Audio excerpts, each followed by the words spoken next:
Let's talk about sex, baby. I think it's a beautiful beginning of the day. And thank you, all of those who were meditating. How many of you did it successfully, you think?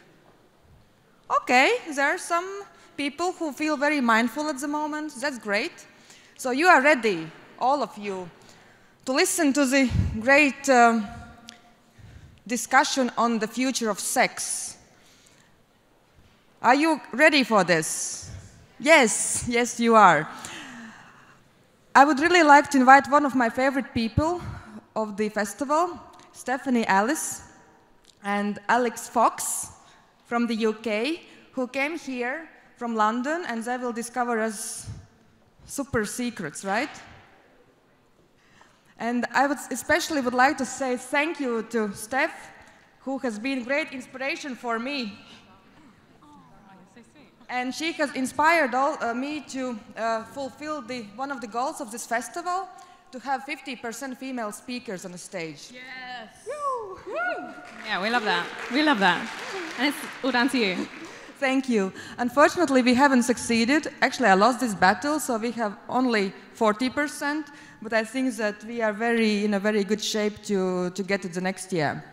But I will not take your attention because you are here because of Alix and Steph. So the floor is yours. Enjoy. Thank you. Cheers. I don't know how we're going to follow meditation. Alix. Well, actually, I was about to say, we've just had a Buddhist monk teach you about purity of mind. People, we are here to dirty your heads right up again. How's everyone feeling? Are you suitably caffeinated this morning? Is everyone feeling so over the moon that I could strap a rocket pack to you and call you a NASA astronaut, yes? Are you feeling so on top of the world that you need an extra canister of oxygen to cope with how thin the air is up there? That good? Hopefully by the end of this talk, you at least feel partly close to that good. Oh, get over your hangover a little bit. Too much balsam last night. Yes, I was introduced to the wonders of both Latvian cuisine and Latvian spirits. I feel possessed by those spirits this morning. Now, first of all, Steph, shall we introduce ourselves so these people know that we do something other than masturbate? You go first. Well, hi, everyone. My name is Stephanie. I'm a co-founder and chief pleasure officer at Mysteryvibe, which is a London-based company.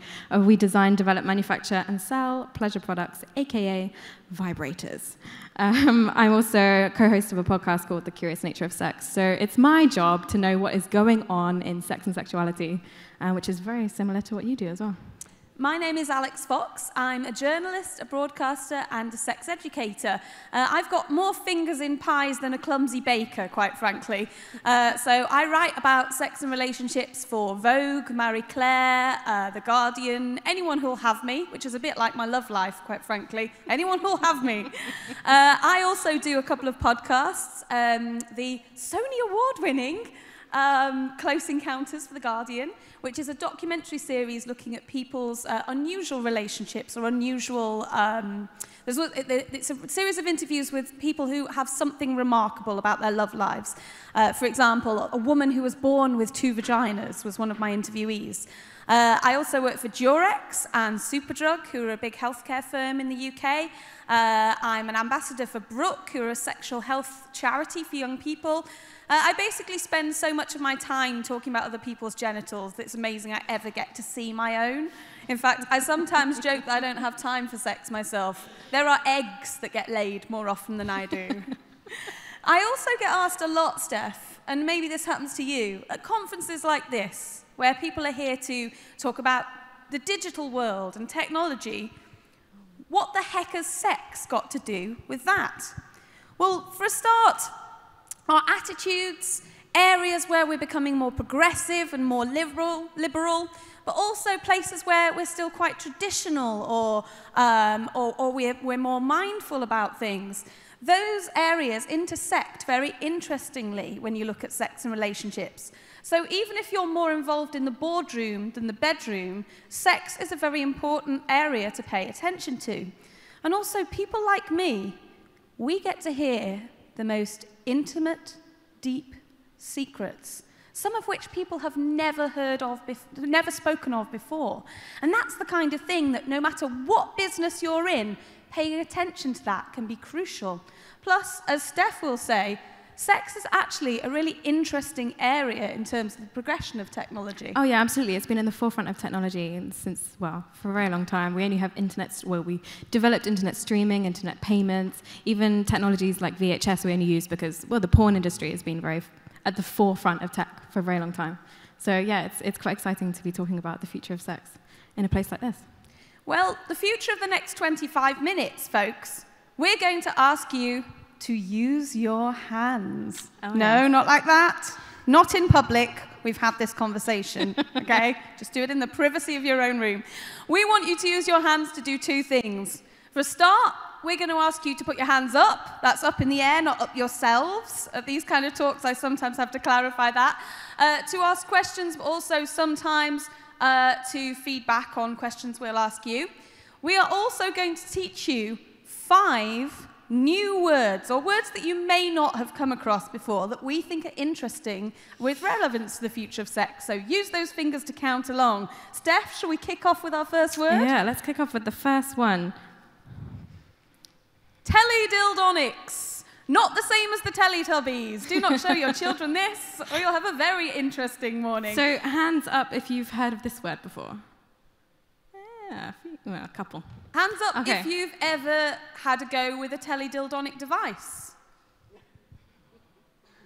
Okay, just us, Alex. For This anyone is awkward. I may be using one right now, who knows?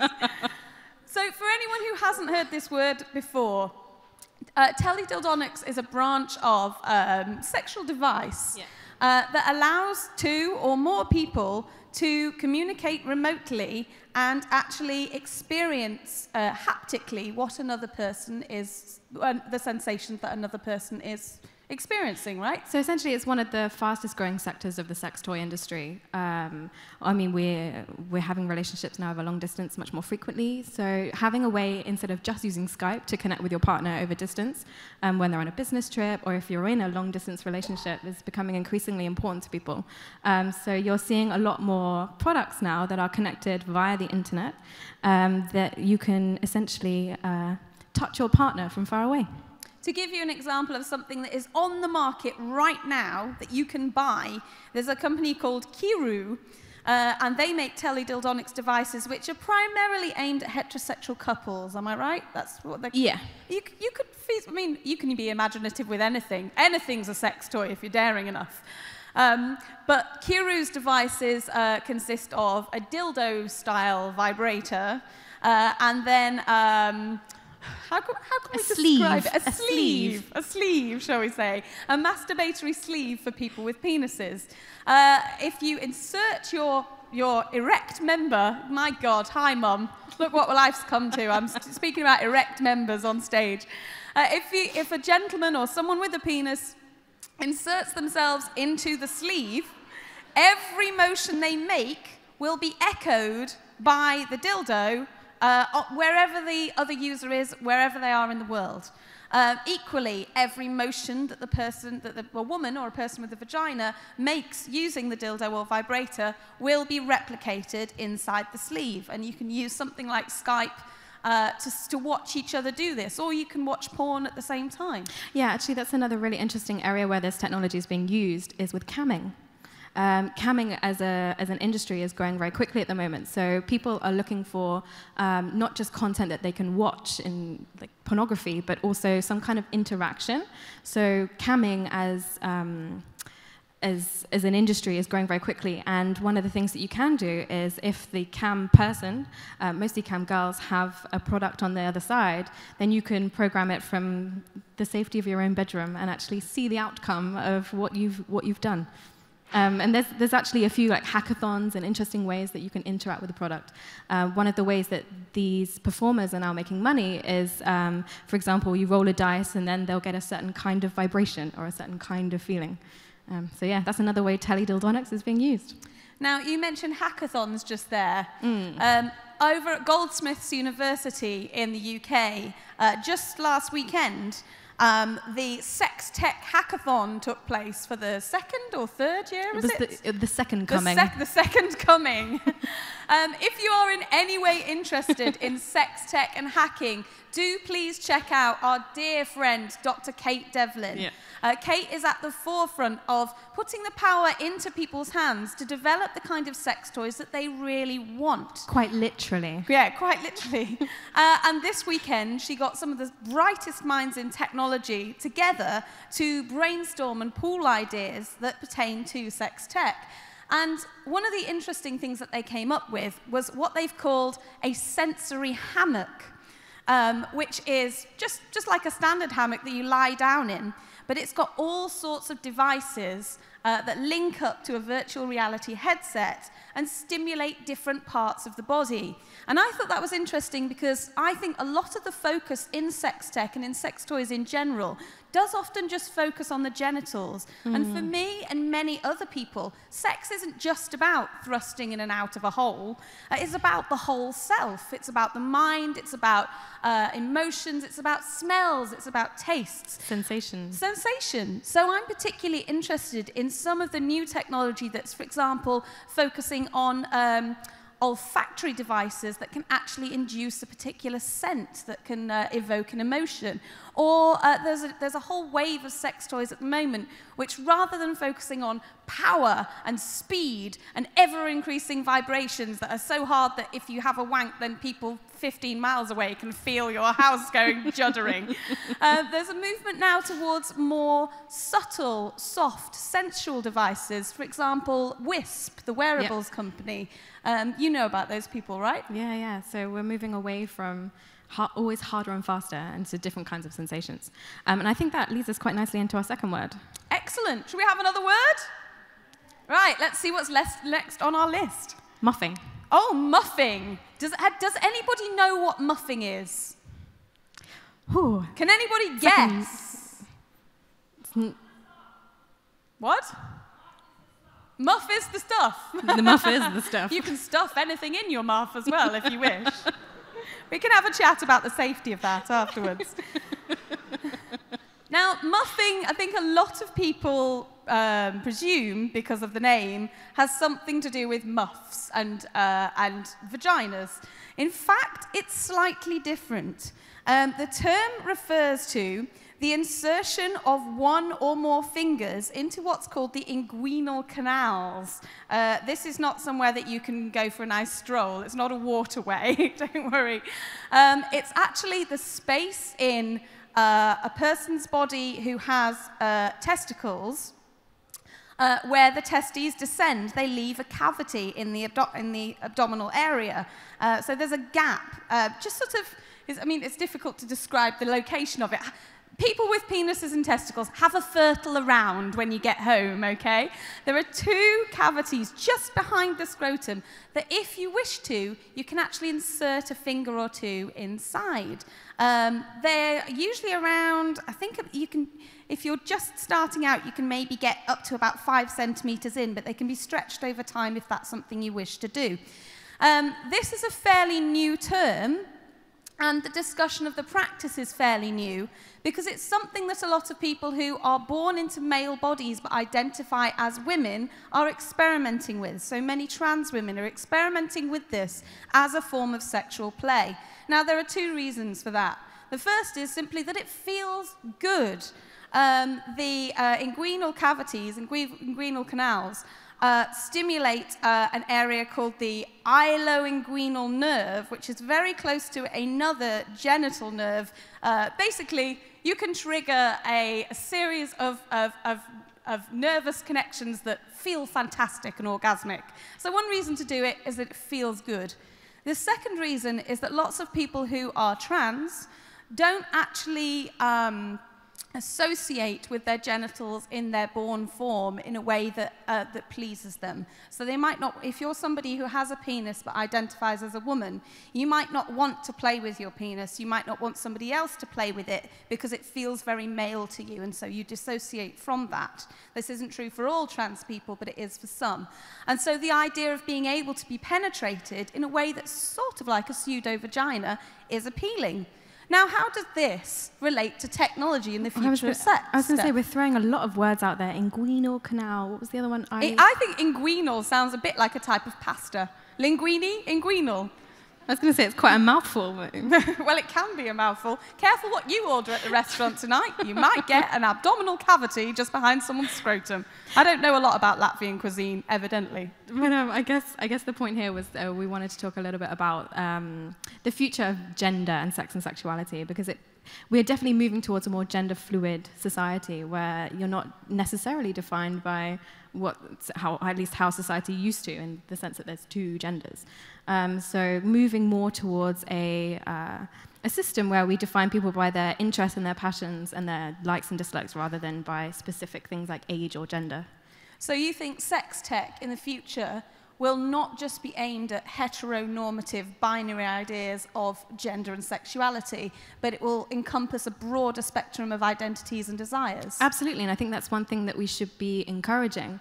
When we think about technology, it's very much a tool that people use in ways that they want to. And so technology should be about helping people explore their sexuality and explore themselves and their sexual personality and their identity, rather than giving them specific defined ways of doing something.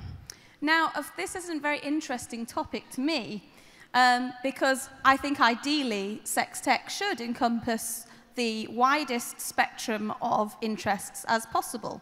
And in order for that to happen, it needs to have a wide number of people feeding into it, which is one of the many, many reasons it's important to have women involved in coding and involved in technological development. And indeed, trans women and non-binary people. The more diverse your mixture, the more successful and widely applicable your outcome is likely to be. Absolutely. However, there are some restrictions, I think, in terms of where money is being invested, and also with regards to the law. You know, there's a lot of chat in the UK at the moment about the Digital Economy Bill and how this will pertain to pornography.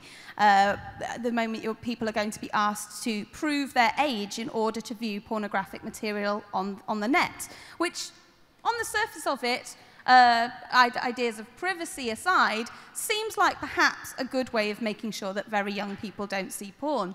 The problem is that the software that is going to be used to verify age can be quite expensive.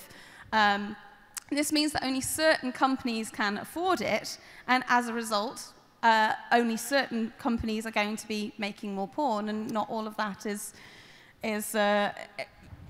lots of it is quite heteronormative. We digress. Yes, we do. I think maybe the next term or the one afterwards. This is term number 3. It's the one after we can touch on that topic a bit more. Vasal gel. Has anyone heard of vasal gel? Oh, we did a good job. We pick words no one knows what they are. Good. Yes. Well, I'll quickly summarize what this is, but you've got more to say about the topic in general, Steph. So, gentlemen, I apologize. You may want to cross your legs at this point. Vasal gel is a new form of long-acting but reversible contraception that's designed for men. It's an injectable gel polymer that blocks the vas deferens. This is the tube that takes sperm out of the testes and mixes it with other ingredients to produce semen. It's like a temporary vasectomy in essence, but what's new about it is that several years down the line, if you decide that you do actually want to procreate, have children, you can have a second injection which will dissolve the polymer, remove the block, and allow you to produce sperm again. This is not a long way away. There have been trials for up to 15 years of an early conceptual product in India on human beings. Vasal gel in its current form has just been through trials on monkeys, and they've been through 2 breeding programs very successfully. No mini monkeys were born, so it's working. The investors here reckon that they should be ready for clinical trials on human men throughout the world as early as next year. So finally, a male contraceptive that's other than the barrier method, other than condoms, might be about to arrive with us. But in the meantime, there are many aspects of apps and technology which are involved in contraception, right? Yeah, I think contraception is a really important point when we're talking about the future of sex, especially seeing as there hasn't been a huge amount of innovation within the space, or some of the innovation has also had some drawbacks. There was a condom that was recently released that had a couple of issues with it when you they said it was this brand new technology and it was much better than any other condom out there, but they had this PR video where they put the condom over a jar and then showed that you could prick it many times without it breaking. Great, but then it left like 8 holes in it before it would actually break. And yeah, so some of the innovation around contraception, I think, isn't as great as people crack it up to be. Sure. But there is some new stuff happening, and I had a really great chat on the podcast with a woman called Elina Berglund the other week, who she was actually one of the scientists that discovered the Higgs boson particle at CERN, and then she moved into contraception, as you do, and created this thing called Natural Cycles, which is essentially an app. So it's a certified contraceptive, but it's an app. And basically, as a woman, you take your temperature every day and then put that into the app, and the algorithm will be able to tell whether you are fertile or not on that day.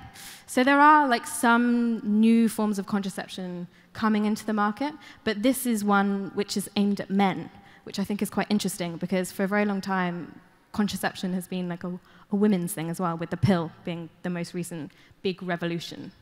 One of the things I'm noticing as well, as a general trend in healthcare more broadly, is a move towards self-monitoring, self-testing, and self-treatment. For example, lately in London, where I live, there have been some trials of systems where, via an app, you can order both contraception and also STI testing kits. You receive the kit through the post, carry out the tests yourself, and this can test for things including HIV, gonorrhea, syphilis, chlamydia. Wow, it's just all the sexiest words, isn't it? Right after your breakfast, a chat about chlamydia. Welcome to DFF, people. I always thought chlamydia sounded like a posh child's name. Chlamydia! Chlamydia, come in, your tea's ready. Yeah. Yeah. But you can self-test for all these things at home, send off your kit, and then you'll receive the results via an app, via a text, rather. There are now apps being developed which will further make that process even more private and even more remote. I think this is very interesting in terms of making it convenient and less embarrassing for people to get tested for STIs. I personally believe that it shouldn't be embarrassing. It's more bacterial infections, the same as the common cold in many ways. I would like to see the stigma removed, but I can see how being able to test in the privacy of your own bedroom would be a great thing for many people. However, I do have some concerns about the way that healthcare is becoming more remote, more private, more isolated, in that if somebody visits a GP or a sexual health centre because they're concerned that they may have picked up an STI, it's an opportunity to talk about contraception. It's an opportunity to check in with that person's mental state and see whether they need any emotional support. As I hear some very exciting conversations at the moment about the prospect of us being able to 3D print our own medications at home, my concern is that with so much healthcare, and particularly sexual healthcare, if you remove too many of the human elements, then some people may slip the net in terms of things like anxiety, depression, secondary infections, misdiagnoses. So I think we need to proceed with caution there and remember that sometimes human beings need to speak to other human beings in order to feel fully well. It's very true. Speaking of remote, I think we are moving on to term number 4, which is badoink. Badoink, doink, badoink, Badoink, badoink, doink. Does anyone think they know what badoink means? I know some of you are lying. Oh, I think some of you were badoinking last night. Oh, yeah, you were. So badoink is not a thing. Well, it is a thing. It's a company, essentially. Badoink is a company that focused on virtual reality and then realized that pornography was a great way to make some money in that space. So they then focused down specifically on VR porn. So they're a VR porn company. So we put them in because, well, VR. Has anyone tried virtual reality porn? Just me. I have. What did you think of it, Steph? What was your experience like? It was quite strange because I feel like the technology is there, but it's not quite there. So you have that almost, with robotics, we talk about the uncanny valley. So you kind of know that it's just slightly odd. It's just a bit unnerving. Yeah, some people get very dizzy using VR as well. I got seasick. getting seasick during a sexual experience is not desirable, let me tell you now. But the interesting thing with VR pornography is that most of it is actually developed from a point of view. So rather than being a voyeur, you're very much involved in what's going on. And of course, there is VR pornography being developed from a person with a penis point of view. It's being developed from the other points of view, but the majority is still being made for men. The majority, I'll be honest, at the moment, is white guys with penises being ridden by white women. This refers back to this issue that I mentioned earlier of where money is being invested and how that can sometimes narrow the spectrum of what's on offer. A lot of VR porn is aimed at straight men and a particular group of straight men currently. However, one of the interesting advantages of that, if you will, is ladies, I implore you, VR is very accessible these days. You can get Google Cardboard for a couple of quid. Download some free VR porn. You can get it on places like Pornhub or Badoink for, I think you can get a trial for nothing, and see what it's like to role play as a person with a penis. See what it's like to be a guy for 5 minutes. It's very revealing. Yeah, I think, and especially when we're talking about the future of sex, I think VR has some really interesting possibilities.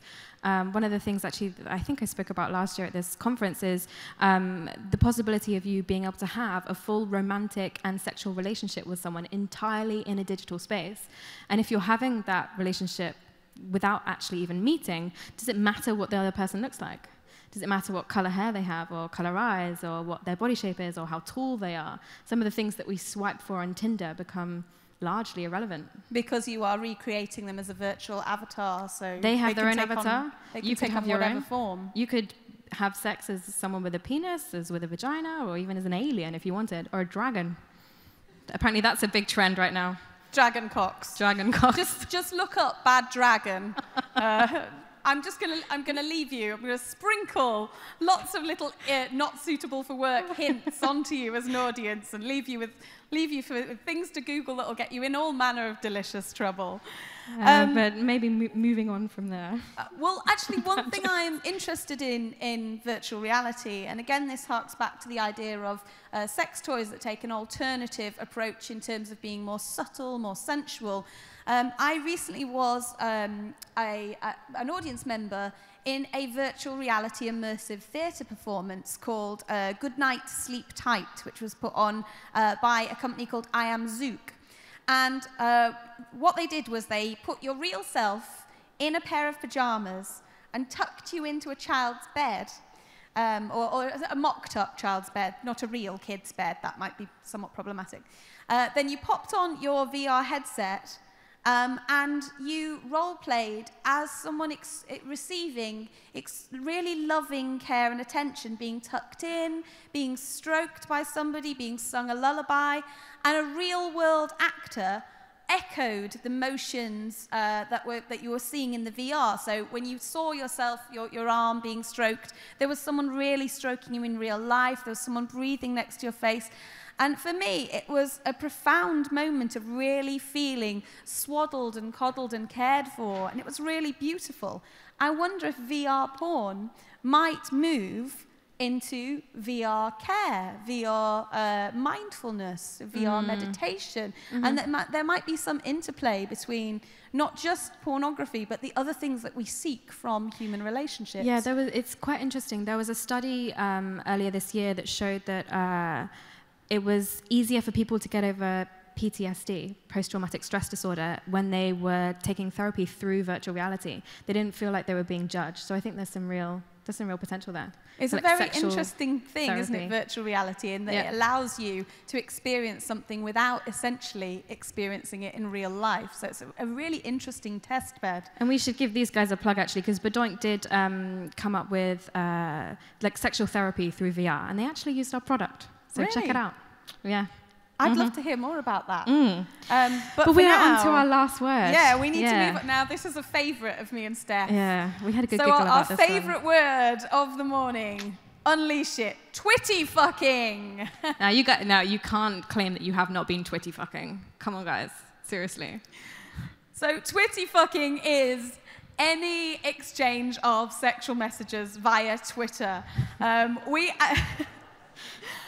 We actually really struggled to choose what word we were going to go for our number 5, because we're also big fans of woebagine, which is an unexpected dick pic, one that pops up on your phone and makes you go, whoa!